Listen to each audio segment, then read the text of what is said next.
আসসালামু আলাইকুম। I news বাংলার আন্তর্জাতিক সংবাদে স্বাগতম। আপনি যদি ফিলিস্তিনের পক্ষে থাকেন তাহলে এই ভিডিওতে একটি লাইক দিন এবং কোন জায়গা থেকে আপনি দেখছেন এই ভিডিওটি সেটি কমেন্টস করে জানিয়ে দিন। আইসিসির গ্রেপ্তারি পরোয়ানা জারি থাকা অবস্থায় ইউরোপীয় দেশগুলোর আকাশসীমা এড়িয়ে যুক্তরাষ্ট্রে গেছেন ইসরায়েলের প্রধানমন্ত্রী বেঞ্জামিন নেতানিয়াহু। জাতিসংঘ সাধারণ পরিষদে ভাষণ দেওয়ার আগে তার এই ভিন্ন ধর্মী ভ্রমণ রুট আন্তর্জাতিক মহলে আলোচনার জন্ম দিয়েছে। সংবাদ মাধ্যম বলছে, ইসরায়েলের প্রধানমন্ত্রী নেতানিয়াহু নিউ ইয়র্ক যাওয়ার পথে ইউরোপের আকাশসীমা এড়িয়ে একটি অস্বাভাবিক রুট বেছে নিয়েছেন। ধারণা করা হচ্ছে তার বিরুদ্ধে জারি হওয়া আন্তর্জাতিক অপরাধ আদালতের গ্রেপ্তারি পরোয়ানা থেকে বাঁচতেই তিনি এই পথ বেছে নিয়েছেন। জাতিসংঘ সাধারণ পরিষদে যোগ দিতে যাত্রা করার সময় ইসরায়েলি প্রধানমন্ত্রীর সরকারি উড়োজাহাজ উইংস অফ জায়ান্ট ইউরোপীয় আকাশসীমা এড়িয়ে উড্ডয়ন করে। গত বছরের নভেম্বরে আন্তর্জাতিক অপরাধ আদালত গাজায় যুদ্ধাপরাধ এবং মানবতা বিরোধী অপরাধের অভিযোগে ইসরায়েলের প্রধানমন্ত্রী বেঞ্জামিন নেতানিয়াহু এবং সাবেক প্রতিরক্ষা মন্ত্রী ইয়োয়াভ গ্যালান্টের বিরুদ্ধে গ্রেপ্তারি পরোয়ানা জারি করে।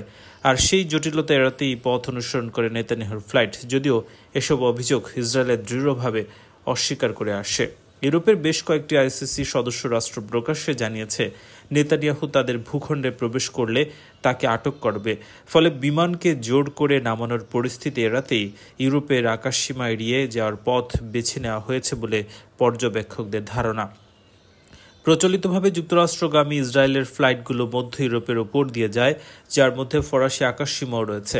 কিন্তু এবার নেতানিয়াহুর বিমান দক্ষিণমুখী একটি পথ ধরে ভূমধ্যসাগর পাড়ি দিয়ে জিব্রাল্টার প্রণালী হয়ে আটলান্টিক মহাসাগরে প্রবেশ করে।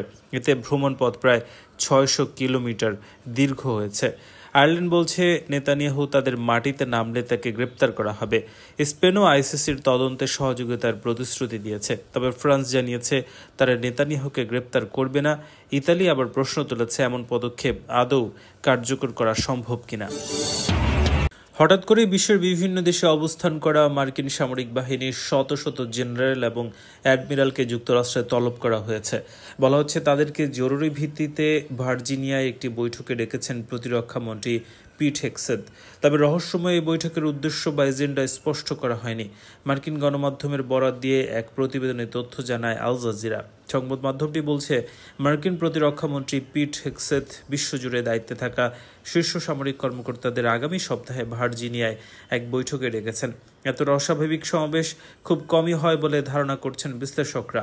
মূলত বৃহস্পতিবার মার্কিন গণমাধ্যম প্রথম এই খবর প্রকাশ করে, পরে যুক্তরাষ্ট্রের প্রতিরক্ষা দপ্তর পেন্টাগনের মুখপাত্র শন পার্নেল তা নিশ্চিত করেছেন।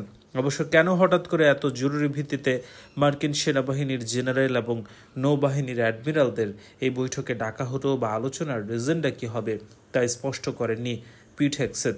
আল জাজিরা বলছে, মার্কিন সেনাবাহিনীতে প্রায় ৮০০ জেনারেল এবং অ্যাডমিরাল আছেন। তাদের মধ্যে অনেকে হাজার হাজার সেনার দায়িত্বে থাকেন। তাদের অনেককেই সংবেদনশীল বিদেশি ঘাঁটিতে কর্মরত। সাধারণত এসব কর্মকর্তাদের সময়সূচি কয়েক সপ্তাহ আগে থেকে নির্ধারিত হয়ে থাকে। এক সামরিক কর্মকর্তা সংবাদ সংস্থা রয়টার্সকে বলেন, এখন সবাই তাদের সময়সূচি বদলাতে হিমশিম খাচ্ছেন এবং ভাবছেন তাদের সেখানে যাওয়া বাধ্যতামূলক কিনা। পেন্টাগনের মুখপাত্র পার্নেল শুধু বলেন, আগামী সপ্তাহের শুরুতেই যুদ্ধমন্ত্রী তার জ্যেষ্ঠ সামরিক কর্মকর্তাদের উদ্দেশ্যে বক্তব্য রাখবেন। এর আগে বৃহস্পতিবার হোয়াইট হাউসে এক চুক্তি স্বাক্ষর অনুষ্ঠানে প্রেসিডেন্ট ডোনাল্ড ট্রাম্প এই বৈঠককে ইতিবাচকভাবে গ্রহণ করার কথা জানান।